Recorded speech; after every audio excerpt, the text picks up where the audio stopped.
제가 경제 위기가 지금 올해 말에 시작될 가능성이 매우 크다. 가계부채발 금융위기로 시작할 것이다. 자, 이 이야기를 했습니다. 그러니까 또 어떤 사람이 그래요. 네 12월 달에 안 되면 방송 접어라. 그래, 한번 보세요. 보고 이야기를 합시다. 자, 지금 모든 경제 위기는 어느 점쯤 가면 금융위기를 수반할 수밖에 없어요. 왜? 경제가 나빠지면 은행에서 빌린 돈이 문제가 될 수밖에 없죠. 다만 기업이 빌린 돈에서 문제가 되는가 하면 그게 언제입니까? IMF 때. 개인이 빌린 돈이 문제가 되는 것은 아직 본격적으로 한국에 한 번도 안 터졌는데 이제 터지려고 한다라는 겁니다. 자, 결국은 가계가 문제가 돼서 터질 정도가 되면 경제 상황이 굉장히 안 좋다는 거고, 그런 상황이 지속되면 기업도 결국은 문제가, 기업 부채도 터질 수밖에 없겠지요. 그래서 가계가 먼저 터지고 기업이 나중에 터지면서 결국은 위기로 이렇게 갈 수밖에 없는데, 우리가 IMF 때 이런 일이 터지기 시작하면서 그때는 기업에서 먼저 터졌어요. 어떻게 됐습니까? 3년 동안에 수백만 명이 엄청난 일을 겪었습니다. 그래서 심지어 그때 초등학생이나 중학교를 다녔던 애들이 집에 고통을 겪으면서 IMF 세대라는 이야기까지 나오기도 했습니다. 그래서 한국의 경제는 IMF 이전과 이후 한국의 사회 구조도 고도 성장 사회와 침체된 사회로 IMF를 기준으로 나누기도 합니다. 그런데 20년이죠. 그때가 1997년이니까 22년 전입니다. 그런데 지금 좌파에도 양심이 있는 경제학자들은 그때와 같은 위기가 닥쳐오고 있다라는 우려를 인정을 합니다. 제가 이 경제 부분에 대해서는 저는 완전히 독학을 했습니다. 왜? 경제가 이게 다 거짓말이더라고요. 지 입장이나 주장에 따라서 논리를 쭉 엮어가는데 책을 한 권 다 읽고 끝나고서야 이 거짓말이었다 느낀 적이 있어서 제가 후회를 많이 한 적도 있어요. 그래서 이 경제학이라는 부분만큼 저는 대한민국에 권위 있는 교수나 관료, 전문가라는 사람들의 말을 거의 안 믿습니다. 적어도 한국에 있는 사람들은. 왜? 형편없다라는 걸 제가 확실히 알았습니다. 저도 유명한 경제학과 교수, 그런 사람들 엄청 바쁩니다. 사회이사부터 정부의 위원회 이런 게 해가 학교 공부는 부업이고 밖으로 온갖 군데 안 끼는 데가 없고, 또 기회가 있으면 또 관료 자리도 이렇게 얻고, 또 기회가 있으면 국회의원까지도 비례대표 이런 거 걸칩니다. 근데 그런 사람들을 만나봐도 참 별거 아니다라는 걸 느꼈습니다. 그래서 제가 생각한 게 하나 있어요. 경제는 제가 바라보는 관점으로 내 시각을 가져야 된다. 그래서 제가 신자유주의가 끝났다라는 확실한 선언을 한 거예요. 근데 이 대목에서 지금 저를 엄청나게 비판하는 사람들이 많아요. 뭐라 하느냐? 황장수는 반공좌파다. 반북좌파다. 북한을 비판하지만은 경제는 좌파다. 진짜 무식한 놈들이니까 저한테 그런 소리를 하는 거예요. 지금 인터넷에 보면 그런 글들이 수두룩합니다. 뭐 각종 인터넷에 저것끼리 꼴통들 사이트에 가보면 저를 그렇게 말해요. 저를 그렇게 말하는 사람은 배운 게 누구한테 배웠는가 하면 신자유주의, 자유시장 경제의 떨거지들 말하는 걸 듣고 배운 거예요. 제가 경제학의 기본적인 과목들을 대학교에서 강의를 몇 년 했습니다. 모르면요, 지도 모르는 소리를 떠들 수 없습니다. 그래서 기본적인 주류 경제학 내용을 알지만은 저는 주류 경제학이 참고사항이지, 그야말로 더하기 빼기 정도 수준이지, 그게 경제의 방향을 결정하는 게 아니라고 봅니다. 그렇다고 노벨 경제학상을 받은 사람도 참고사항이지, 뭐 폴 크루그만 같은 사람들이 이야기하면 그 사람도 정치성이 있어요. 그래서 경제학은 그 나라 수준에서 그 경험으로 이런 자료들을 가지고 종합적으로 판단해야 되는데, 지금 미국의 트럼프가 경제학 공부를 했겠어요? 무슨 트럼프가 MBA 같은 학교를 다녔기 때문에 경제를 한다. 트럼프 학교 다닐 때 공부는 안 했습니다. 아버지가 좋은 학교 넣어줬지요. 뻔한 거 아닙니까? 그럼 트럼프가 어떻게 하느냐? 실무를 해봤기 때문에. 오바마가 무슨 돈을 벌어봤겠어요? 부시가 돈을 벌어봤겠어요? 트럼프는 돈을 벌어봤기 때문에 미국 경제가 어떻게 돌아간다는 걸 아는 겁니다. 저는 그런 측면에서 트럼프가 Make America Great Again 하는 게 맞다고 봐요. 그래서 미국 경제를 보호무역으로 가는 게 맞고, 신자유주의에 대해서 트럼프가 아닌 어떤 대통령도 IT 업자나 또 월스트리트 자본가 그리고 다국적 벤처기업 등에 다 오해가 되어서 신자유주의로 갔을 거예요. FTA를 확대하고 환태평양 경제 동반자 협정 TPP를 확대하고. 그런데 트럼프니까 그걸 깨고 지금 중국의 무역 전쟁을 일으킨다. 그건 저 트럼프를 존경하는 부분입니다. 저는 인정할 거는 인정하고 비판할 건 비판해요. 다만 그런 관점이 한국에 너무 안보와 관련해서 나이브하게 제공되고 있다는 부분에 제가 비판을 하는 겁니다. 자, 그런데 그러면 트럼프는 신자유주의자입니까? 아닙니까? 옛날에도 물었는데 제가 몇 번 더 물을 거예요. 반신자유주의자죠. 네? 상품이고 인력이고 자본이고 문을 닫아 걸고 관세를 때리고 그리고 지식 정보 유출을 기술 정보 유출을 차단하고 중국을 갖다가 완전히 쪼아서 자유무역이 아니라 숨통을 끊어놓겠다고 나오는데 이게 신자유주의자입니까? 신자유주의자면 그러면 안 되죠. 중국한테만 그럽니까? 한국, 일본한테는 안 그럽니까? 독일한테는 안 그럽니까? 그러니까 트럼프가 반신자유주의, 고립주의로 보호무역으로 돌고 있는 것은 이 신자유주의는 미국의 중산층과 서민을 완전히 가난하게 만들고 그들 아버지 때보다 절반 이상이 더 가난해지고 자식은 아예 대부분이 가난해질 수밖에 없다라는 불안감이 지금 미국의 트럼프 지지로 몰리는 거예요. 제가 유럽이나 영국의 브렉시트나 영국, 프랑스, 이탈리아, 독일에서 거구가 득세하는 것도 그렇다고 여러 번 이야기했으니까 줄이겠습니다. 그래서 이 경제학에서는 여러분들이 바라보는 관점에서요, 절대로 기득권의 이 쇼에 믿으면 안 됩니다. 제가 그걸 비판하니까 저보고 좌파라고 이렇게 매도하는 거예요. 그걸 누가 그러는지 알아요. 한국의 신자유주의로 좌파 우파 막론하고 누가 덕을 보겠어요? 문재인도 신자유주의자입니다. 자, 그러니까 좌파 우파 막론하고 규제 완화 신자유주의로 내모는 놈들이 있어요. 그런 놈들이 저를 비판하도록 세뇌시키고 있는 겁니다. 자, 그런데 문제는 중국발 경제 위기가 100% 오게 돼 있어요. 시진핑이 미국하고의 무역 전쟁에서 지금 잘못했습니다.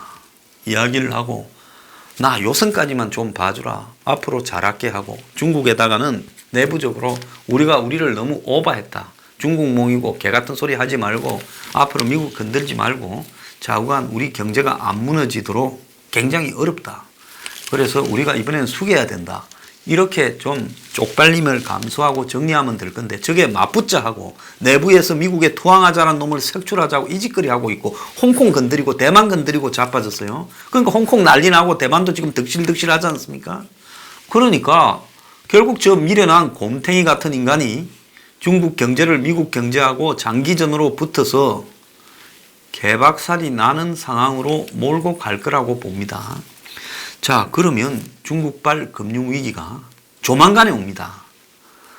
자, 그래서 지금 한국 경제가 중국에 얼마나 애속됐는가 하면 우리나라의 무역 의존도는 GDP 기준으로 70.4%예요. 그 내수는 얼마 안 되고 무역으로 먹고 삽니다. 그리고 중국 수출이 중국 하나에만 27%예요. 자, 중화권까지 합치면 30 몇 프로 되겠죠. 싱가포르, 대만, 홍콩.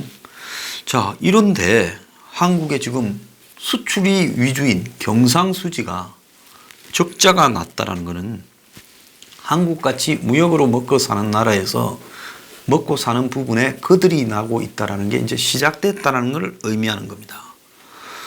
자, 그래서 지금 우리나라의 산업 구조가 어떻게 돼 있느냐.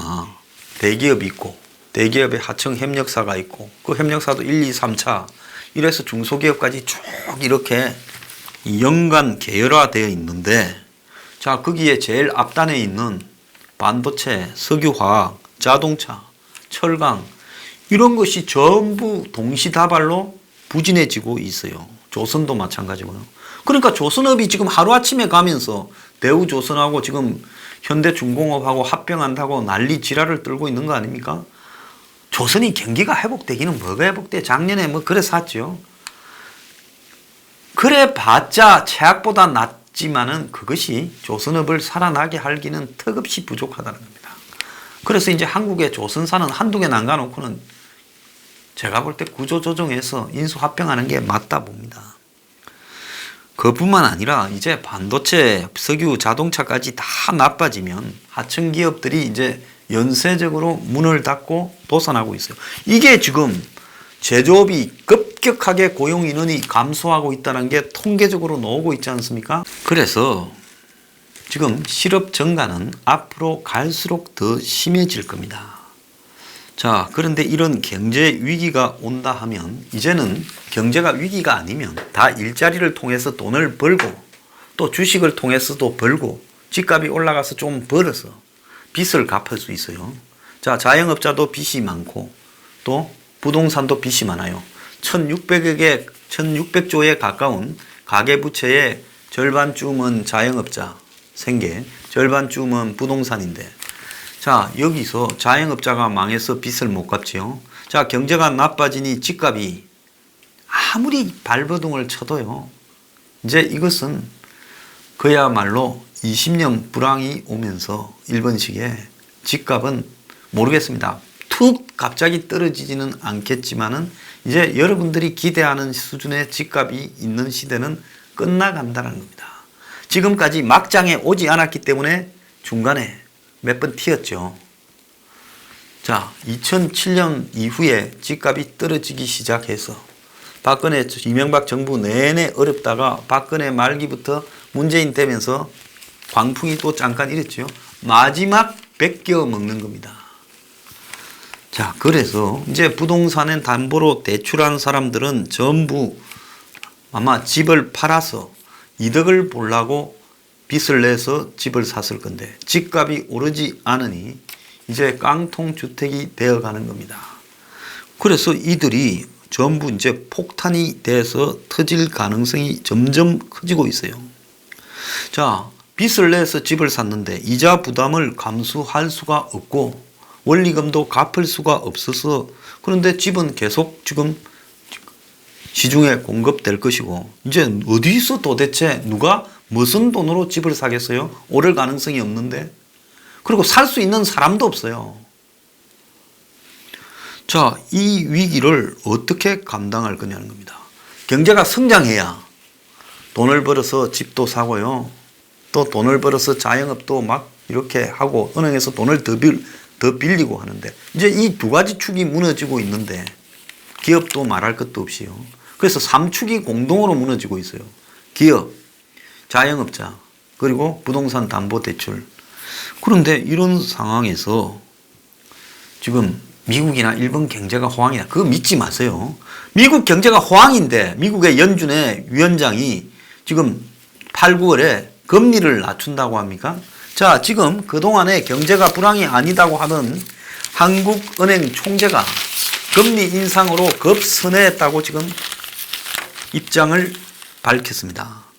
한국은행도 이제는 금리를 인하해야 되겠다. 왜 금리를 인하합니까? 그 금리를 인하한다는 것은 지금 경제가 너무 안 좋아지니 금리를 인하해서 시중에 돈을 좀 풀어야 예? 그래야 경제가 안 무너지겠다 싶어서 돈 풀기에 나섰다라는 걸 의미하는 겁니다. 중국하고 미국하고 무역 전쟁이 갈수록 태산에다가 반도체 수출도 회복 기미가 안 보이고 전반적으로 산업 전체가 다 가라앉고 있어요. 청와대가 오죽하면 경제 전체 성장세가 밑으로 꼬르 박히고 있다고 하방 위험이라고 이야기를 하겠습니까? 하방 위험이라 말은 경제가 내리꼽고 있다라는 이야기입니다. 좀 쉽게 이야기하면요. 경제학자들은 법률가처럼 말을 어렵게 해야 똑똑한 줄 알아요. 그래서 한국은행 총재가 어제 한은 창립 69주년 기념식에서 미중 무역전쟁, 반도체 경기, 대외 요인의 불확실성이 너무 커지고 있다. 그렇게 이야기하며 경제 상황 변동에 따라 통화 정책을 적절히 대응하겠다. 자, 얼마나 비겁한 이야기입니까? 미중 무역 전쟁 때문에 반도체 경기 때문에 한국 경제가 낮아지고 있다고 대외적인 요인만 있다고 합니까? 문재인이 경제 정책을 잘못해서 그러지 않아도 어려워 죽겠는데 완전히 숨통을 끊고 있다 이렇게 말을 못하니까 밖의 요인 때문에 그렇다고 문재인을 빼주는 거죠. 그래서 12일 전인 지난 5월 31일 금리를 동결하면서 금리 인하 상황이 아니다고 했어요. 그래서 내가 이것들이 전부 일본말로 후루꾸라는 게 있죠. 이것들이 전부 가짜라는 겁니다. 왜 그러냐? 한번 생각을 해보십시오. 한국은행 총재라면 한국의 통화정책을 금융정책을 책임지고 있는 사람이요. 정부는 재정정책을 책임지는 거. 그러면 이 사람은 자기 머릿속에 지금 전체 경제가 어떻게 흘러가고 국내 경제와 대외 경제가 그래서 한국의 실물 경제에 어떤 영향을 미칠 건가 하는 부분에 그래도 머릿속에 다 정리가 되어 있어야 됩니다. 그런데 이 사람이 12일 전에는 금리 인하 상황이 아니다다가 12일 만에 경제가 급속히 안 좋아져서 금리 인하해야 된대요. 그거는 뭐냐? 정치만 신경을 쓰면서 12일 전에는 금리 인하 같은 소리 꺼내지 마라 하다가 청와대가 이제 큰일 났다. 금리라도 좀 내라라. 이러다가 총선 전에 터지겠다. 그래서 총선 전에 안 터지려고 지금 이 짓거리 하는 거예요. 그러니까 이게 사람입니까? 전 사람이 아니라고 생각합니다. 청와대 경제수석 윤정원과 한국은행 총재 이주열이 갑자기 입장을 똑같이 해서 지금 일주일 사이에 하방 위험이 커졌다. 금리 인하해야 된다. 대외 경제의 변동폭이 커지고 있다. 이딴 소리를 지금 하고 있고요. 홍남기도 이주열이 이래 말을 했으면 보통 그럴 상황은 아니다. 옛날 같으면 그건 너무 국민에게 잘못된 신호를 보인다. 이래야 될 인간인데 통화 완화적 기조 또 말을 어렵게 합니다. 돈을 푸는다는 것은 금리를 인하한다는 거죠. 금리 인하 가능성을 좀 진전해서 말했다고 긍정적으로 이야기를 했어요. 갑자기 정부와 한국은행이 돈을 푸는 쪽으로 지금 방향을 트는 것은 결국은 겉으로는 미중 무역 전쟁을 이야기하고 수출이 회복이 안 되는 걸 말을 하지만은 실제 내부적으로는 굉장히 지금 경제가 심각하다는 걸 이 사람들은 알고 있어요. 물론 가짜 통계를 많이 만들다 보니 그 통계를 자기들이 믿을 수도 있겠지만은 굉장히 심각하다는 걸 알고 있는 겁니다. 그래서 지금 2%는 고사하고 올해 1점 후반대의 성장률을 기록할 게 거의 확실해요. 그리고 미국, 일본 주변 나라도 경기도 한국만큼은 아니지만 매우 안 좋아지는 쪽으로 접어들고 있습니다. 자, 그래서 주변 나라는 다 좋은데 한국만 안 좋다 하면 문재인 욕하기는 좋지만은 그것은 거짓말이에요. 전 세계가 안 좋습니다. 어디서부터 터지느냐? 신흥국부터 터져요. 러시아, 중국, 터키, 아르헨티나, 브라질 딱 이런 나라에서 이집트 이런 데서 딱 터지게 되어 있습니다. 한번 보십시오. 그래서 한국도 유력한 나라지요. 자, 그래서 이제 이 정권이 이걸 수습할 능력이 없이 이제는 총선을 앞두고 돈을 풀어서 버틸라고 한다는 거예요. 자, 모처럼 중앙일보에 양심적인 칼럼이 하나 실렸습니다. 이상은의 시선이라는 건데요. 한국에서 영국 자동차 산업이 무너진 게 자동차가 마차를 앞세워서 너무 빠른 속도로 가면 안 된다. 그래서 자동차 앞에는 붉은 깃발을 들고 뛰어야 된다. 사람이. 그래서 천천히 자동차가 도심에서는 가야 된다. 그걸 적기조례, 붉은 깃발. 그래서 그런 것들이 영국 자동차가 최초로 세계에서 만들어진 나라인데 자동차 산업이 맛이 갔다. 이 뻥을 쳐요. 그래서 무슨 신자유주의 이야기하는 사람 정경련 앞잡이들 툭 하면 적기조례. 문재인도 적기조례했어요. 저자도 신자유주의자입니다. 친북 좌파 신자유주의자예요. 신자유주의하고 우파하고 관계가 없어요.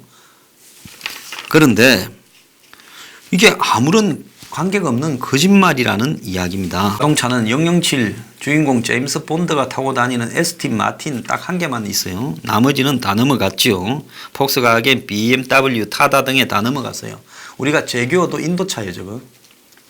그래서 지금부터 한 7, 80년 전에는 미국이 자동차 1위고 영국이 2위였는데 경쟁에서 밀린 게 60년대부터인데 독일, 프랑스, 일본 자동차가 급성장하면서 이제 2차 대전에 패전국, 거기서 박살났던 나라들이 이제 산업을 일으키면서 자동차에 한마디로 혁신을 했지요.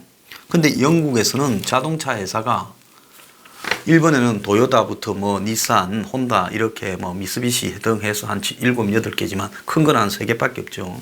그리고 독일에도 BMW, 폭스바겐 뭐 이렇게 해서 서너 개죠.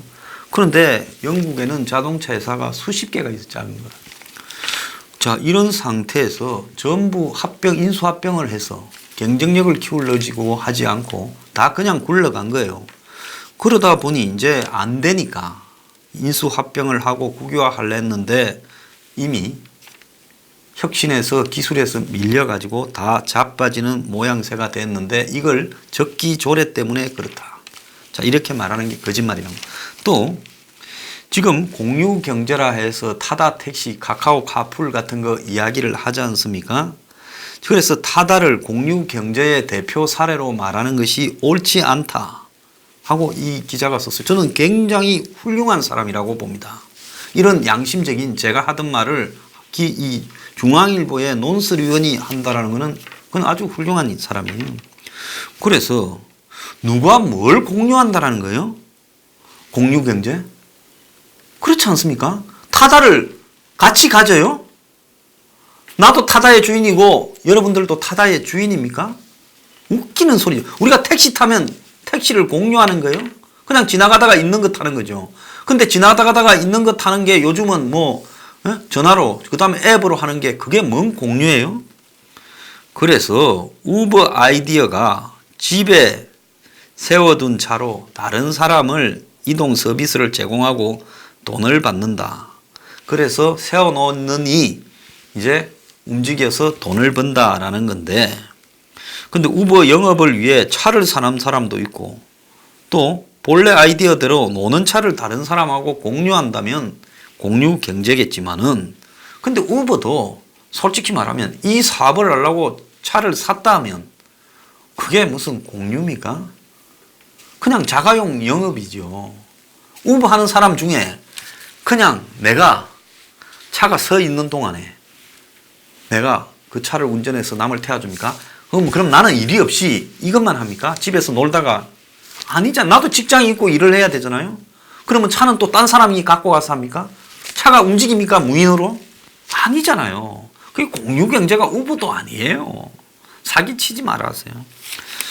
그래서 이 타다 승합차는 노는 차가 아니라 사실상 택시 영업을 위해 준비한 차인데 여러 명이 동시에 탈 수 있기 때문에 또는 승객들이 계속 타고 내리기 때문에 공유라고 하면 그러면 기존 택시도 공유라는 거죠. 맞잖아요.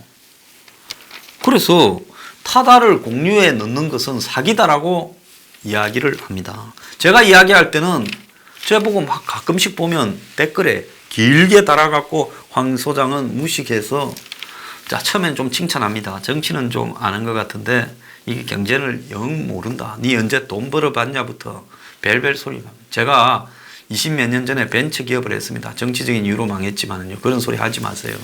자, 그리고 또 하나는 장하성이가 임금격차가 불평등 사회의 주범이다라고 이야기를 하는데 자, 이것도 임금격차가 소득 불평등을 넣는다는 거죠. 그러니까 이 임금격차를 이 최저임금 인상으로 줄여주면 결국은 불평등이 없어진다. 지금 이렇게 생각해서 소주성을 한다는 거예요. 장하성 등이. 그런데 이 정말 좀 웃기는 이야기단 거죠. 제가 여러분들한테 한번 여쭤봅니다. 한국에서 이 소득 격차가 있는 가장 큰 원인이 임금에서 격차가 크다고 보십니까? 아니면 태어날 때부터 금수저, 흙수저에서 계속 그게 누적돼서 오는 격차가 크다고 보십니까? 저는 개인적으로 그냥 소득에서 격차보다도 물러받은 재산이나 환경에 의한 격차가 더 크다고 봅니다. 그러면 이 임금 소득 격차만을 가지고 그게 조금 올려준다고 최저임금을 이 격차가 불평등이 해소되겠습니까? 아니죠. 그는 아주 미미한 부분을 전체처럼 보는 잘못된 이야기를 하는 거예요. 그런데 장하성은 뭐라 하는가 하면 한국의 소득 불평등은 재산 격차가 아니라 임금 격차 때문에 발생한다. 이런 황당한 소리를 하고 임금 격차를 줄여주면 불평등이 줄어든다고 헛소리를 하는 거예요. 자, 그런데 돈이 많아 풍요롭게 사는 사람은 극소수 변호사, 의사, 전문직이나 연예인, 스포츠 스타 빼고는 대부분은 원래 금수저였거나 보유 부동산이나 주식 가치 상승으로 큰 돈을 번 사람이 많지요.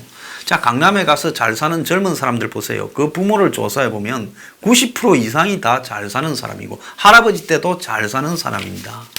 저는 그걸 비판하는 게 아니라 그게 현실이라는 거죠. 현실을 정확하게 알아야 대처도 정확하게 되지 않겠습니까? 그런데 장하성은 책에 한국의 평균적인 가계의 경우 재산의 대부분이 주택이기 때문에 재산이 많다고 해서 소득이 높은 것이 아닌 특이한 현상을 보인다.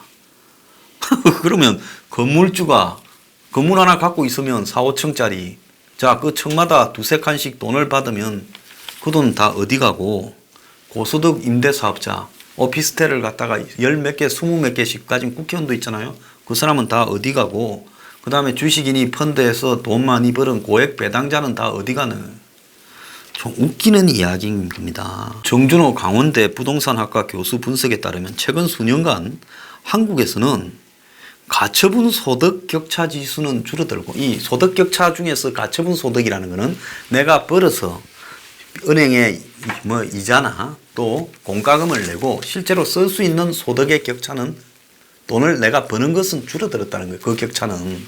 그런데 어디서 문제가 있는가 하면 순자산 격차 지수가 커졌다는 거예요. 그거는 내가 가지고 있는 자산의 격차는, 그는 이제 사실은 노무현 정권 때부터 그는 빼다 박아도 극복할 수 없는 수준으로 간 거예요. 서울에 집 없는 사람이 소득으로 집을 산다는 것은 거의 불가능 수준으로 가고 있는 겁니다. 그걸 장하성은 지가 재산이, 예? 최저임금 올리고 어쩌고 소득 격차 어쩌고 하고는 지는 1년 만에 11억인가 늘었잖아요. 그러니까 100억을 훌쩍 넘겼잖아요. 뭐 공식적으로 재산이 100억이라면 비공식적으로는 200억이 보통 넘는다고 봅니다.